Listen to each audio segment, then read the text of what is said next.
Hi, everyone. Can everyone hear me? Sorry for the delay. This is our first hybrid event, and this is why we were a bit late. We're hosting on-prem and online both. We're trying to reach more of you this way and be close to you at the same time.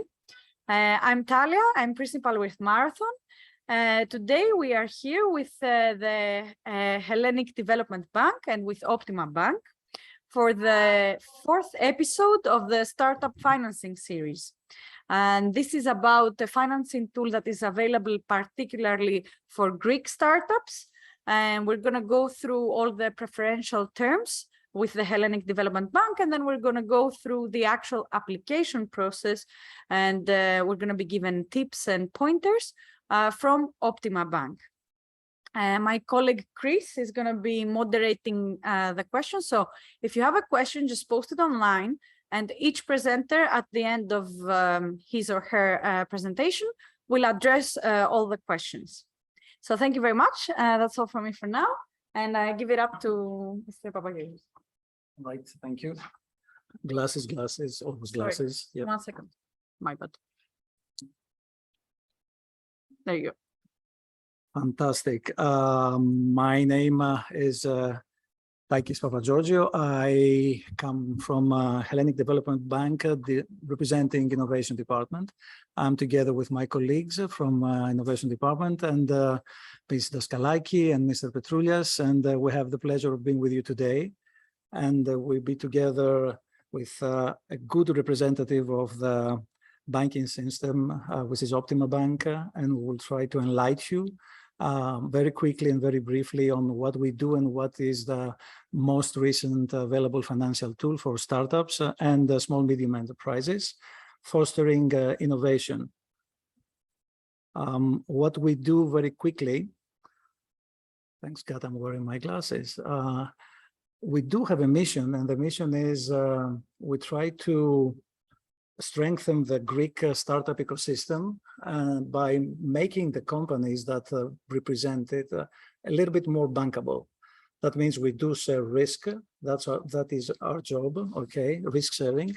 And we are an institution owned by the Hellenic Republic and monitored by the Hellenic Ministry of Development. And sometimes we are monitored by the Bank of Greece if we're using our own funds. But nevertheless, since 2003, we try our best to provide this kind of notion to the Greek entrepreneurship. In fact, what we discovered by a research made very recently for the Greek needs of financing within the system is that there was a gap of maximum 21 billion euros, out of which the part that would reflect possibly our efforts in order to fill it will be something of around 5 billion concerning our efforts, Hellenic Development Bank, and the rest, something 8 to 10 billion to be allocated in the system through the private banks. In fact, after the COVID exercise, which was a nasty exercise for the 2 past years, we overcome our share of the expected 5 billion, and we just turned out to be more than 8 billion fueled in the market, actually. What happened within these 2 nasty years, it was a good opportunity to sustain almost 250,000 employment positions in the market. We initiated 41,000 new loans, and we created more than 18,000 new jobs. Practically the 8.5 billion, they did have a reflection in the market for €1 gross value added generated through our loaning, our financing. It returns something more than €2 in Greece GDP. How we do it? We just have a big marmite, as they say, this nasty French village. We do use guarantees, co-financing schemes, or grants, or a combination of those, and we offer them by blending them to companies who are in very need of those through, of course, the local banking system. We don't do our job by ourselves. We're using the respected banks This is an example of the bank we do have with us today. And of course, also what we do is that we're not reflecting only the financial support needs of the companies, but we also provide non-financial support, which is even more important than the financial support itself. And Mrs. Daskalaki in the future will talk about it, in a few moments. We do have we have created some funny names for some of those who listen to them for the first for the first time, like Inagora, or Take a Course, or Testimonials, or even Mentor and Faith. These are tools generated and developed from us in order to provide the missing link with the companies who try to find extroversy in their business quest, and they either provide platforms in order to find investors or buyers or partners in general, or advices specially designed on their company life cycle, or even chat boxes that they offer this kind of friendly advices in order to support financial and non-financial schemes. So the financial schemes that you all know, and most of them, they do carry, funny names again, except the COVID, which is a nasty one. And with this tool, many companies have been supported in the past 2 years. We do have funds that they cover other specific areas of Greece or specific needs. And they do cover either investment purposes or working capital purposes. So it's quite different in the banking system to find something that also encourages you to invest and fulfills your working capital needs together. One of these products, the number 7, is the innovation loan, to which I'm going to be referring in a short while. But nonetheless, we do have a sneak peek of the other funds that will be fueled in the market very shortly. Number 9 is the Green Guarantee Fund, which is an instrument that can fuel up to 1.5 million to an enterprise who wants to develop a green character by either investing in renewable sources of energy or in plug-in devices in order to carry the energy needs of their fleets, and so on and so forth. Number 10 is the Digitalization Guarantee Fund, which will fuel something like 700,000 maximum for companies who wish to change their character to more digital. That means it covers everything from production. For example, I'm producing alcoholic beverages, and I want it to be more digital in my production facility. I can apply for this loan. This is a guarantee fund, okay? And I do have an enterprise who's selling services, and I want to be more cloud serviced. So I can be serviced and cover my needs making use of this fund. Number 11, the Growth Guarantee Fund. It's something that it will be a unique guarantee loan in the banking system. The banks don't know about it, and that's why we call it a sneak peek of today's discussion. This will be a working capital revolving facility for companies who wish, guaranteed facility for companies who wish to have the opportunity to facilitate working capital needs on a revolving way. That means you pay as you go, and you have a limit, which is every time renewable on what you spend. And this can be fueled, this will be fueling something like 1.8 million euros per company. Last but not least, we do have a loan which can be worked together with the development law financial instrument, Anaptixιακός. Everybody knows that the needs for applying and being abreast to Anaptixιακός or development law, sometimes they're demanding either working capital or investment capacity that it is needed, and we will providing the flexibility. Please do remind yourselves that number 10 and number 11 facilities will be based on de minimis. That means that they do have a limit of 200,000 euro of state aid accumulated if you come up and gather state aid from different sources, okay?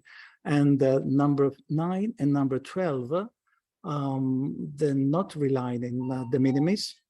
That means that you can access your limit of 1.5 million euros in state aid following these kind of programs. Let's go and see very quickly how we operate and remind ourselves and to you all how we do the job.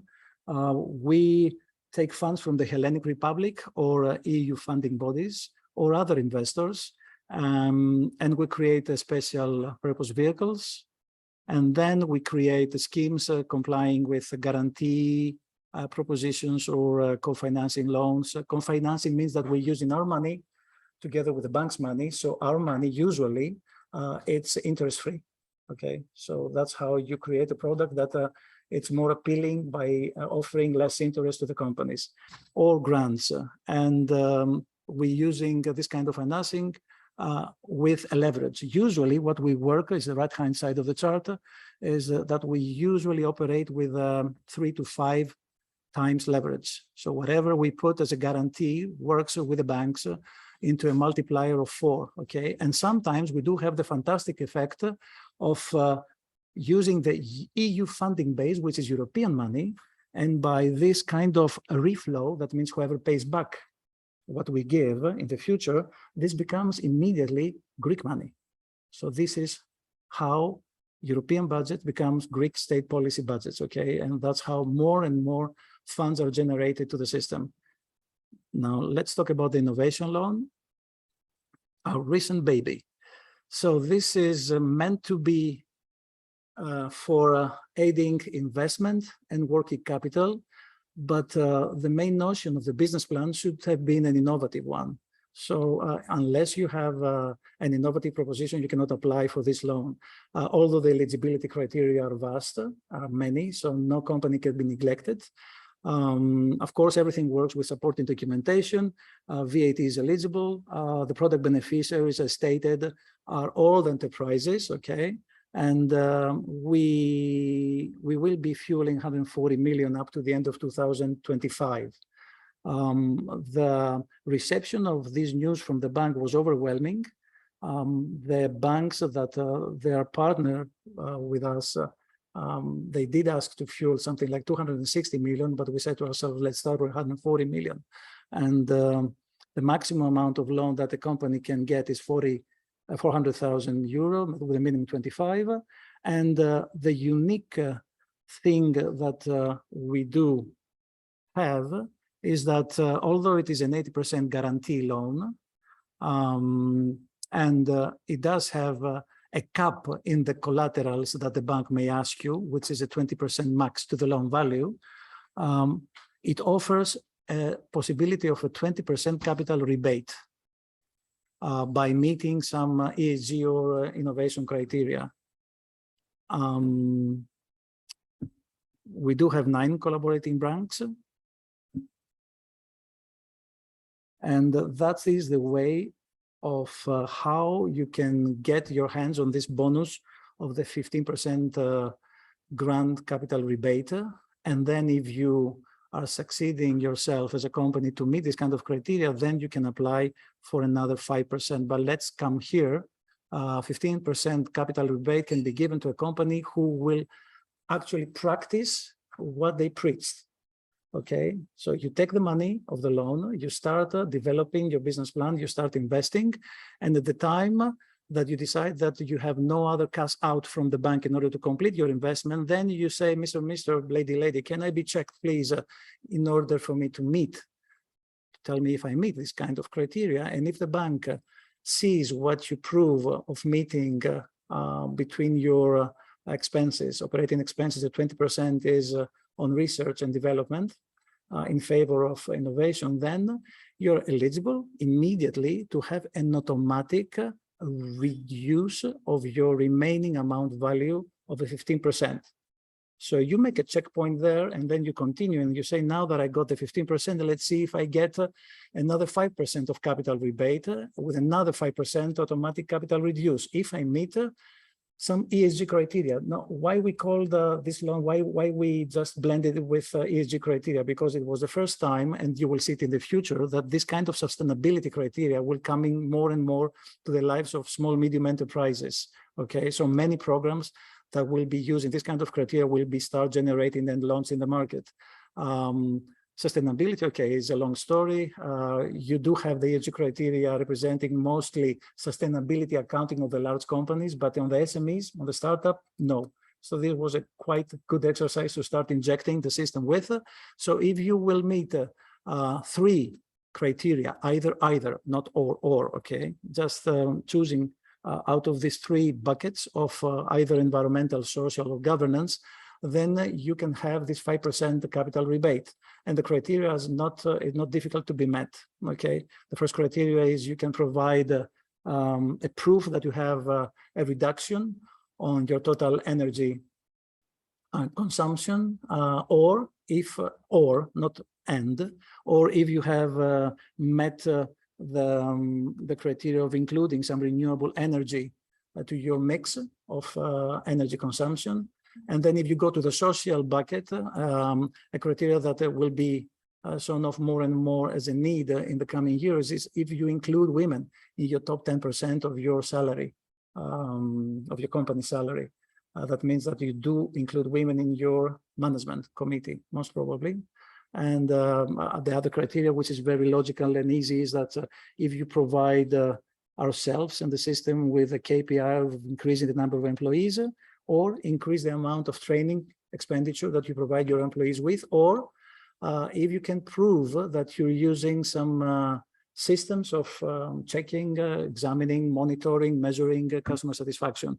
We're all familiar by going to a retail shop and just punching on the faces, you know, happy, more than happy, sad, if you go out. But you also have companies that provide this kind of results by researches on their sites that they're doing permanently, and strategically monitoring their customer experience level, and they're disclosing it. Governance-wise, any policy indication that you can declare and prove. For example, if you do have an ISO, or you do have an anti-corruption policy within your system, or whatever, call it as a policy, declare and distribute it to your members of the company, that will be enough as a self-declaration. Or if you do have a data security protection policy or a GDPR policy, this is basically the financial tool. And before I invite Mrs. Daskalaki to talk to us a bit more, I do have some questions. I think they say one of the eligibility terms for being awarded innovation loan is that the startup is not an exporting company. Obviously, there are no serious startups that are not exporting ones. Could you please clarify this eligibility criterion? Is that misstated? Our banker is holding back the loan decision until they clarify with the HBB team. Thank you. Okay, this is not a restriction that we follow specifically for this program. European money cannot be used in order to satisfy export needs and, for example, make some harm to some other European companies that they're just staying there without having this facility on their hands. So European money cannot be used in order to export your stuff. That means you cannot use this kind of money to participate on exhibitions, if I make it a bit more clear, okay? So there are some restrictions. They are not coming from us, but are coming from the mandates of the operating legislation the European Union we're working with. This was one question, and if I may proceed. An online service? Sorry? Does it count for an online service? For an online service? That's available everywhere?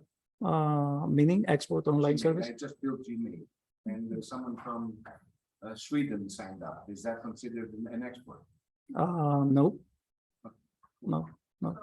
But if I'm using my money in Greece in order to create something and export it and take a place on the shelf or an exhibition hall or on a service area that I'm going to be sold among other European locals of the other country, then I cannot do this. I cannot declare this kind of subsidy as a state aid in order to support this kind of facility. Is this just for physical products or also for digital products? For digital products, you cannot use a platform in order to make your product be more sellable to a European country's marketplace. So can we clarify Yeah. this for the difference has to do with the expenses that are eligible for this or the company themselves? So let's say a company exports most of their goods, that's fine. They can be net exporters, let's say, as a company. That's not a problem. It has to do rather with what sort of expenses you finance with this type of loan. Exactly. The business plan you will generate out of the funding you receive cannot have an export subsidy state aided. Okay, so and I'm sure that you can find your, for example, example within this how do I say it in Greek, τα ψηλά γράμματα ή τα μεγάλα γράμματα, small letters, big letters. Not at expenses. Expenses. You cannot finance anything that has an export orientation and be, let's say,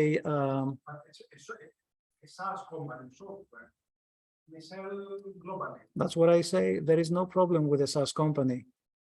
Okay, but if you export your goods and you want to aggressively take a place on the European marketplace, then this kind of effort will not be subsidized, not be supported by this kind of state aid. Where could we go with an exhibition on a stage or like it's fine. The limitation of the EU. Yes, has a limitation in EU because it's the minimis rule of funding and you have to be comply with. So that's the case.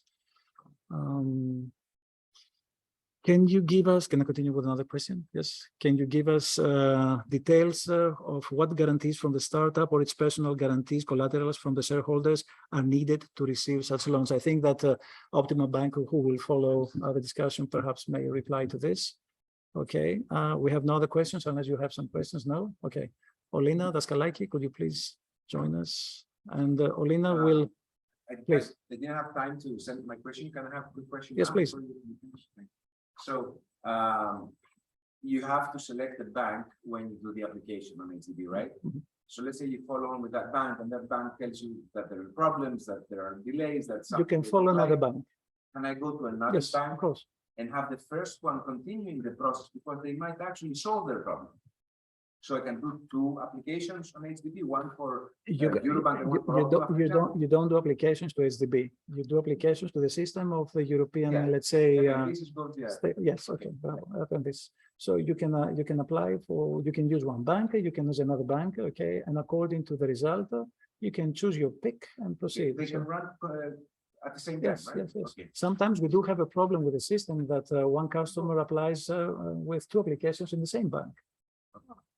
And the system finally gets to a consolidated point, but everything has to be checked. Okay. Yes, please.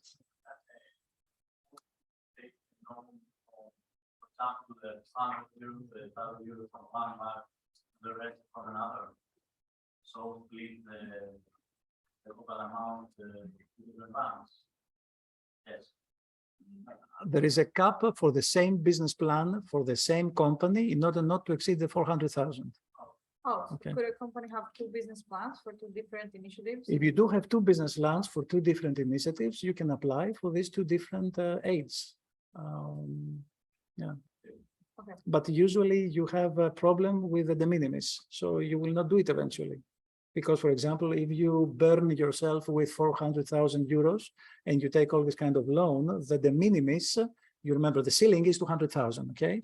The de minimis will be up to 180,000, you know what I mean? So you start reaching this ceiling. So if you go to another bank, you only have 20,000 euros left. Yep. I just want to intervene for the video and for the people over Zoom. I'm not sure everything was heard and it was very important. What we said in the questions here, which basically was that the whole program is based on the expenses. So when we say you cannot be an exporter. We don't mean that you don't export your products. We mean that the expenses that you want to subsidize cannot be from, let's say, European exhibition, but could be from a US one, or could be any other sort of expense that doesn't physically compete with other European companies, basically. I just wanted to clarify that part, and I will give the floor to Alina.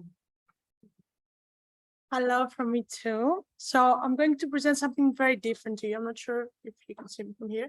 I'm going to present to you a matchmaking platform that we have created. So it's very different from what Mr. Papageorgiou has created. But as he said, we have financial schemes and non-financial support.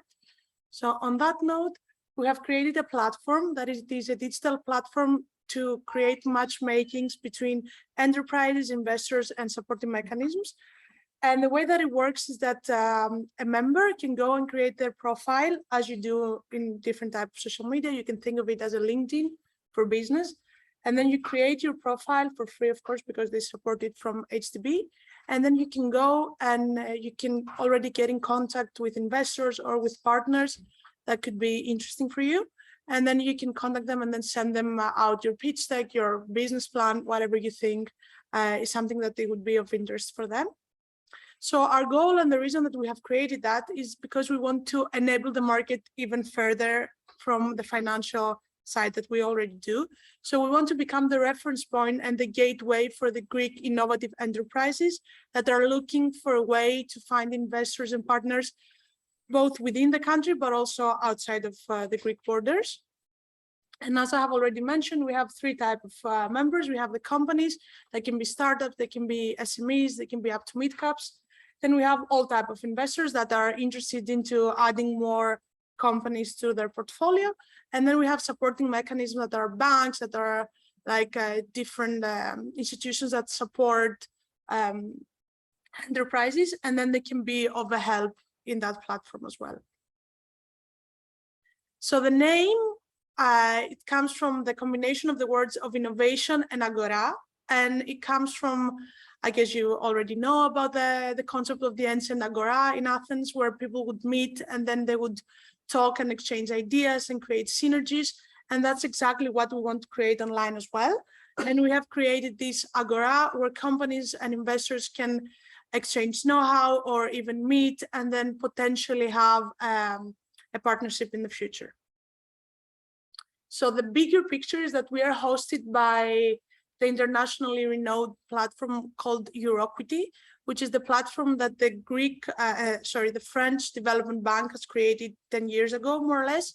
And it already has more than 18,000 companies and around 3,000 investors and 2,000 supporting mechanisms.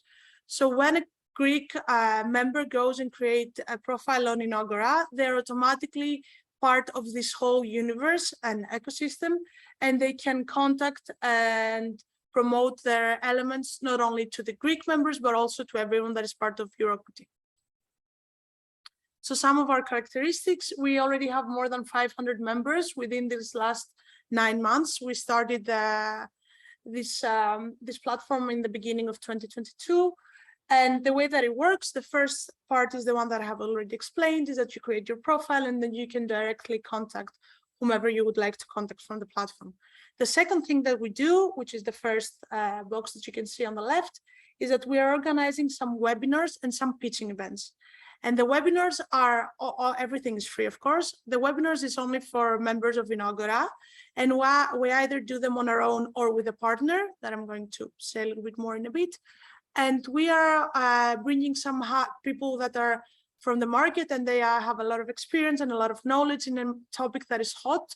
We already did some surveys, and we know what is interesting for our members. For example, we have already spoken about the patents, or how you can protect your trademark, how you can fundraise, how you can do your pitch deck, how you can actually pitch, and different types of topics. And then the second thing that we do is that we do pitching events that are mainly digital. That's why we call them e-pitching. That we, every 2 to 3 months, we bring 6 to 8 Greek companies that they pitch in front of investors, the Greek ones, but also international ones that we bring from like our partners bring on the digital side. And then that has already led to more than 23 matchmaking intros. So we are following up on that to see if this will actually lead to an investment. Then the second thing is that they can participate to events that are from like international communities and not only in Agora. Because as I told you, when you become a member of Agora, you become a member of the whole universe. So whatever is getting organized within Euroquity that is open, because some of the groups are closed, whatever is open, any member can go and sign up. If they have a digital event about blue economy, for example, and you're a maritime business, you just go and you can network, you can exchange knowledge, or you can just see some new ideas. And then the last thing is that the way that we mainly source our members is from collaborations that we have with different collective Greek bodies. That is like SEV and SVE and EVA, like Elevate Greece. You have already heard of them, I guess. And the way is we are contacting them, and then they are the ones that pitch the idea of Agora to their members, and they are the ones that can kind of choose which company is going to become a member of Agora, because we're not so interested into having a great amount of members. We want to have the members that will be eligible and they're going to be innovative enough and extrovert enough that would make sense for them to be a member of the community. So just a slide that sums up everything that I have mentioned already. The reasons for a company to join is because they can find an investor or they can find business partners from numerous countries. You can get exclusive news and opportunities both from us, but also from our partners and from other communities. You're going to be able to join a network of more than 20,000 members. And then finally, you're going to be able to participate in all the events that we are creating. So that's it from my side. I have some questions online, and of course, if you have any questions, we can answer them. So one question from George is if someone can join Agora as an individual and not as a startup. The thing is that you can create a profile as an individual, but you're not going to be able to see everything. You need to be linked to a company or to an investor or to a mechanism in order to be able to see everything that is happening on the platform.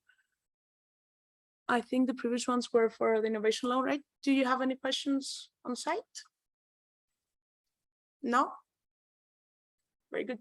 Mr. Papagiriou, you can come up next with the battle fund. Sneak peeks. Now, what is, I'm wearing again my glasses, I love it. Can't see without them. So, patent fund, what we were thinking is that our job is risk sharing as Hellenic Development Bank, and also trying to fill the gaps of the economy. And major gap that we do have in Greece is that we're just lacking behind of all the rest of the world, and especially the European world, in patent filing. Patent filing is not a mathematical exercise in order to provide yourself with numbers. The substance is that sometimes the research is for the sake of the research, and you don't have the extrapolation of the research example to be formulated within a sound and safe commercial policy or commercial exercise. The numbers are not in favor of us, and what we were planning to do is that to address this kind of the dilemma, of the problem, of the gap with the hybrid financial tool. Hybrid means sometimes twisted, and this is twisted in a good way. On the one hand, we want to strengthen the scientific and innovative entrepreneurial activity of Greece by at least helping the technology transfer offices of the Greek university, at least, in order to get to a more sound commercial policies, and at least offer them the step in order to offer this extroversion to the Greek economy.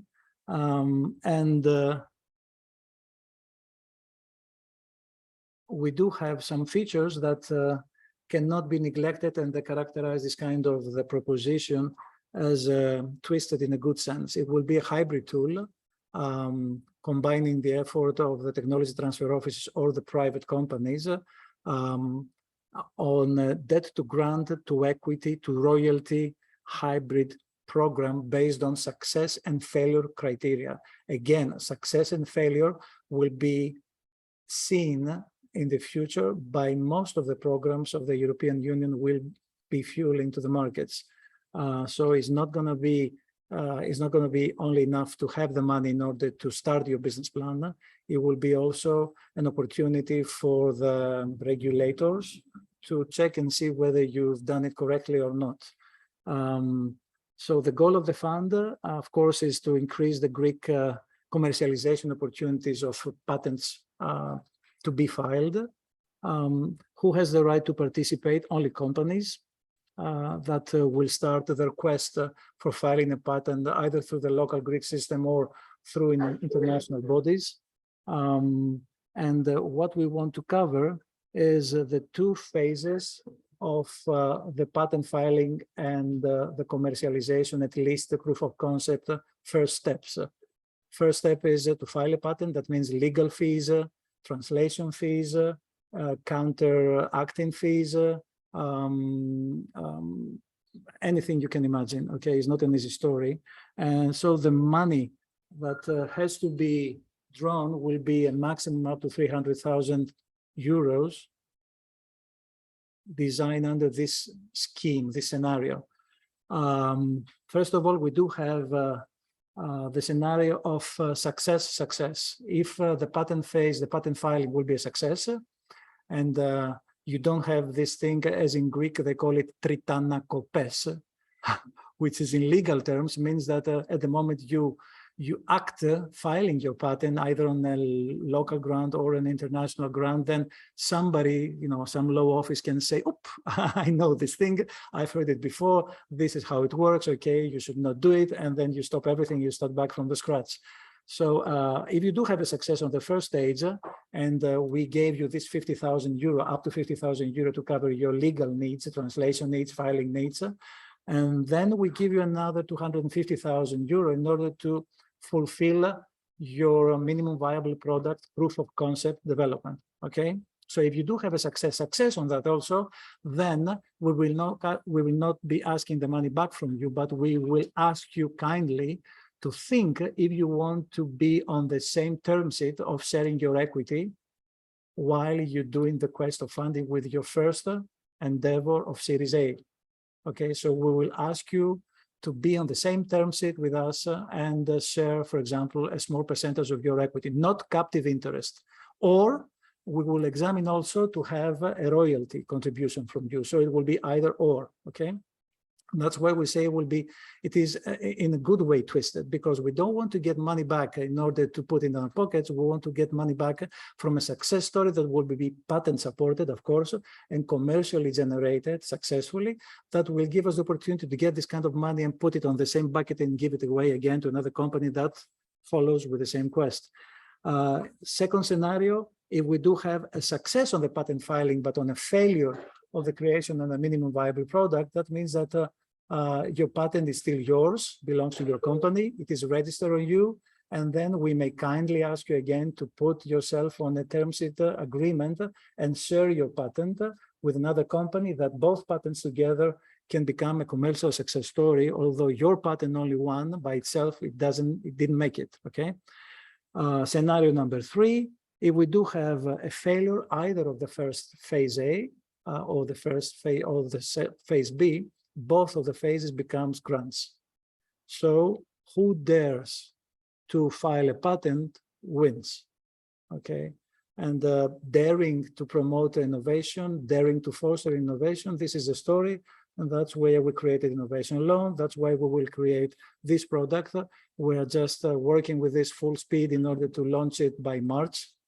So we created the opportunities by creating an SPV, a fund that will use our money, state money, our money, state money, of course, okay, and the private investors' money on a ratio of something like 70 to 30, stated money and private investors' money, or 90 to 10. It's just a matter of supply and demand.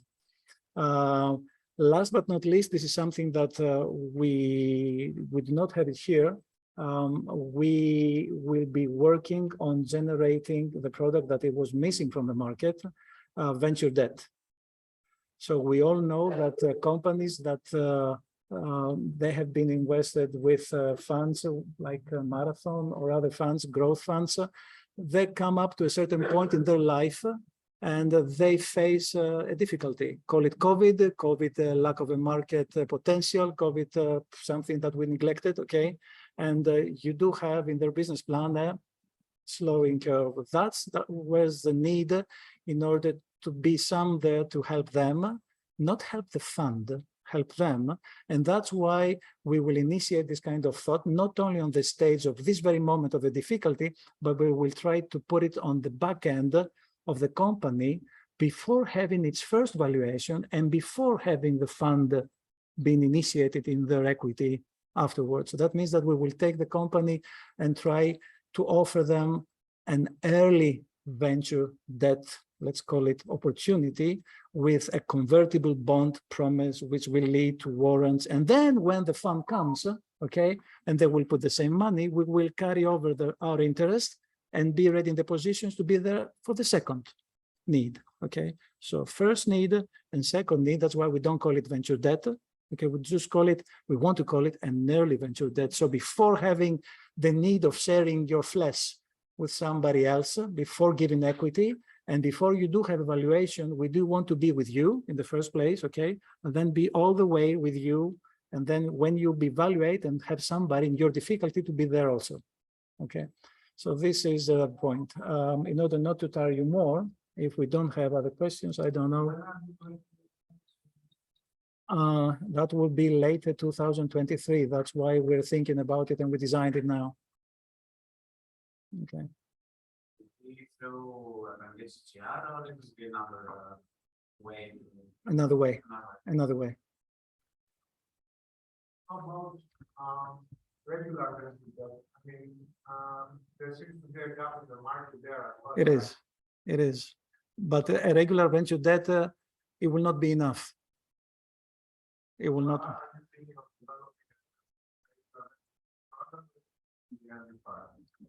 We did not say that we will create the early part. We will try to, we will say that, no, we said that we're planning to create something to encapsulate both needs in the beginning and the really venture debt time, okay? So that's why we will not neglect the early part. We cannot do it, you know, because otherwise it's like fulfilling the need, which both covers the fund needs and the company needs, okay? But let's start it from the beginning. So on the payment fund, essentially, it only has to either pay in terms of equity or royalties. Yes. If the payment goes through. Right? Yes, yes. And that for the first 50K or for the subsequent 200? For everything. So we will try not to.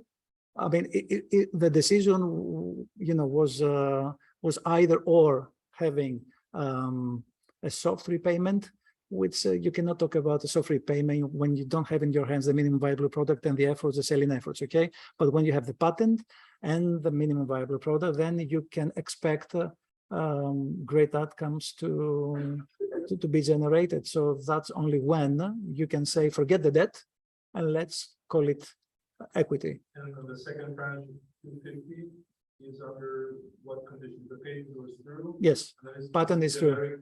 Generic investment, commercial investment, or your business plan. You file a business plan in the beginning. So you come up with a business plan and you say, first step is file a patent. Second step is I want to create a minimum viable product. This is my plan, okay? So you take it from the beginning, somebody else deciding on your behalf. For example, it's not me who decides, okay? I also do belong in the investment committee, but I do have industry experts who can judge.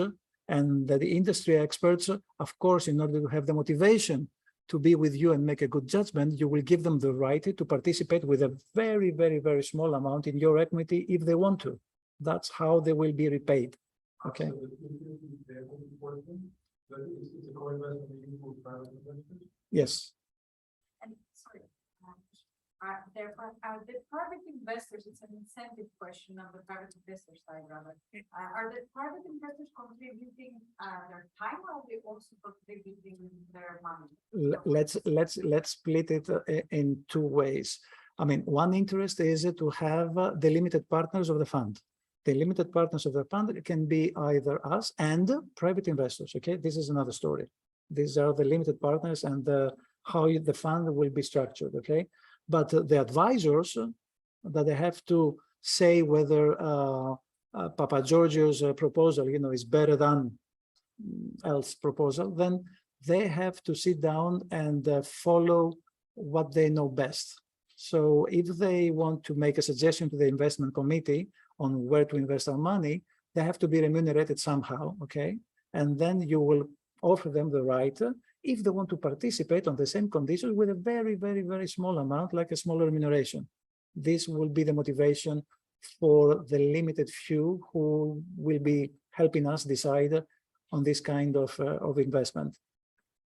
And this will be a fund where it's being managed by HDB itself. By? By HDB Mm, itself. No, the management will be something to be examined, and that's what we do. We do have a lawyers team, and we try to formulate the structure of accepting the private as a limited partner money together with our money, and see how we'll be fueling them to the market under which structure. Yeah, or- We don't know yet. We don't know yet. We don't know yet. The problem that we go backwards. Because a lot of companies, startups have already begun development. So it will cover expenses and when it's launched. Before filing the patent, because if you want to have expenses covered while you have already filed your patent and it's through, then you can apply to all of the programs that I've shown you before. Okay, and there are many more of those operated by banks, by their own budgets. No.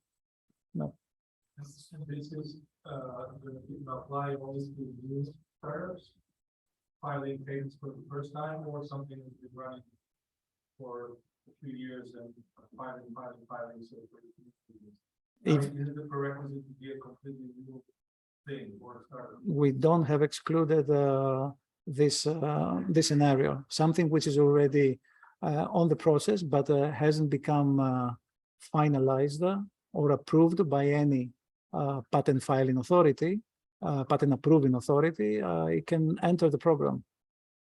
It's stage A before actually having the final patent approval. So that's how we want to cover, this kind of commercialization need. I have a question from the previous section, Please. regarding the guarantees. You said it's 80% guarantee and the rest 20% can be asked for the bank. It's obligated by the banks to ask up to 20% or the decision like a made. You're talking about collateral. Yes. The collateral, Or personal guarantee. the same thing. Yeah. Okay. I mean, let's call it asset-backed up guarantees. Okay, whatever. Okay.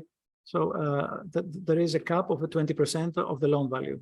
But if you want to be more sexy to the banker, nobody can say to you that you cannot have a guarantor acting on your behalf or sign on your behalf. Okay. I mean, if more things are needed for you to become a little bit more, beautiful to the system, nobody has the limitations. But the banks, they cannot ask more than 20% of the loan value. Okay, it's up to their decision though, and Optima will tell us more about it, how they will see your business plan, your potential, and the risk generated behind their decision. Because everything is a matter of a risk. What we do is try to minimize the risk. We offer 80% guarantee in order to create a better interest rate for you, which, okay, we have succeeded it, and thanks to the banks, we are here. Unless, they're been around, we will not be here. We don't, work by ourselves. So we're just facilitators. One more question of my that's a question you asked to the banks about what you just mentioned to the question you asked the banks. Yes. 6 years for the investment. So Yes. Okay, I think it's yeah. One more question on the venture debt idea. So the concept here is, would the venture debt include the 2.4 stamp duty within the cost of the debt? Or is there a scope to remove this or have it at 0.6, which is the big commercial? Not having a clue yet. Yeah, this is Not where not having a clue yet. No. I mean, recently had an episode on venture debt as well, from international venture debt providers. And what they were mentioning is that it was usually coupled with an equity round. Mhm. So they would always couple their Mhm. offering. with Exactly. equity round. Would you also offer venture debt coupled with an equity round? we try not to be so twisted and not to do it. Right. Because venture debt is coupled with an equity round. That's why we said we know how the story goes when you have somebody on the line, on the pipeline, and you go for another round. But we want to take it from the start When it's coming and before. offer the opportunity of being together with the company before that, okay? So we will not neglect this need, but we cannot neglect the other need also. I think these were the questions here. Yeah. So I have no other questions. So, yeah, thank you.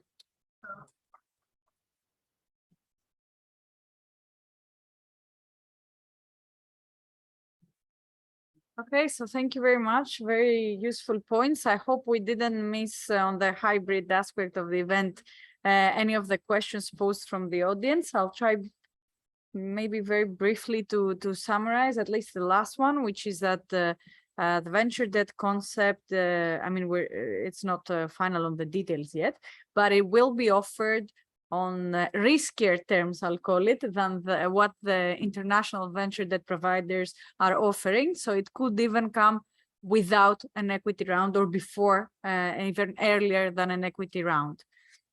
And then I will hand this over to Optima, who is here to take all our specific questions and to drive us through the actual application process for the first part of the presentation for the government-backed loans.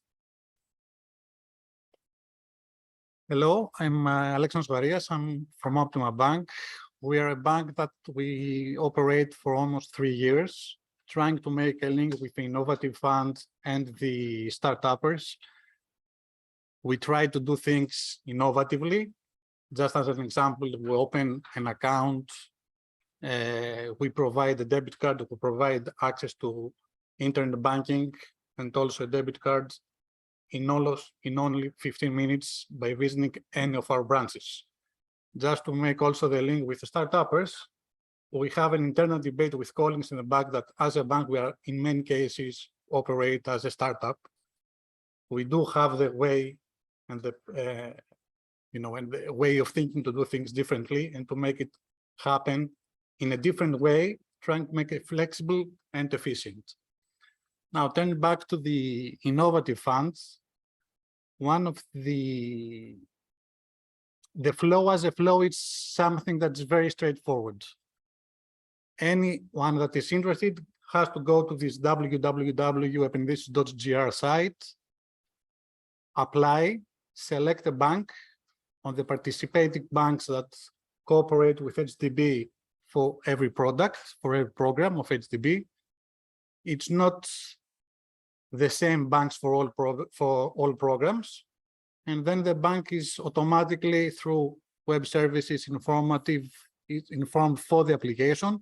There is a contact of the RM with the clients to discuss further the application, to discuss the requirements, to discuss the necessary documentation that is needed for the application. And when this is gathered, the application is forwarded to the credit for evaluation. And in case the evaluation is positive, we have the preparation of the contracts and then at the end, the disbursement of the amount. It's a process that is fully automated. One of the main things that we have seen through the past 3 years that we operate with HDB and other products is one of the main determinants for the delay or not of the application is how well the file is prepared by the applicants, especially in products like this where there are specific documentation or specific criteria that needs to be met in order for the bank to be able to make a decision if they want to proceed with the loan or not. The difficult part has been done from HDB in terms of being able to provide the guideline of the things that the bank should examine and verify that for the specific products, it's going to be the criteria 1 to 12. That's going to be the selective criteria for the loan. This is something that is helpful also for the bank and for the credit of the bank in order to promote, to progress the application in the most efficient and less consuming time. The benefit for the bank is that, and this is something that is not fully known, is that the bank wants to give loans, and especially those loans that are guaranteed by 80% has also a beneficial aspect for the bank itself. Less capital is needed as reserves for the loans provided. So the bank has the willing to provide loans to cases that are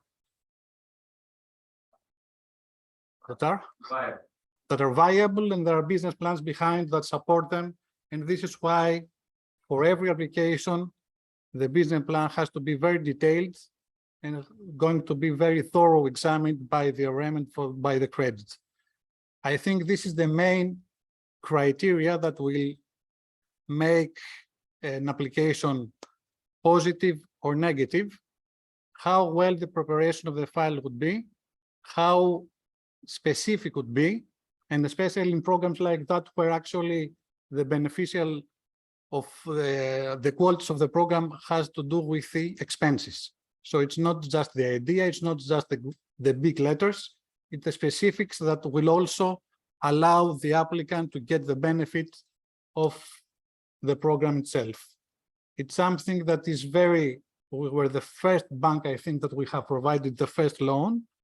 And we have more in the pipeline that are coming this week. It's something that has gathered the interest of the startuppers, and we're very willing to check them and see very closely with them the details of the business plans in progress. The main thing is that in this chain of steps, HDB and the banks are very closely related. It's on every aspect and every stage of the loan. HDB knows exactly where we stand, and the bank also, through web services and information back and forth, knows exactly how many applications are in pipeline, how many the stages of approval from credit, how many are the stages of signing the contracts, and how many are in the stages of actual disbursements. It's something that's very streamlined, and I think it's a progress that has been fine-tuned throughout the past 3 years.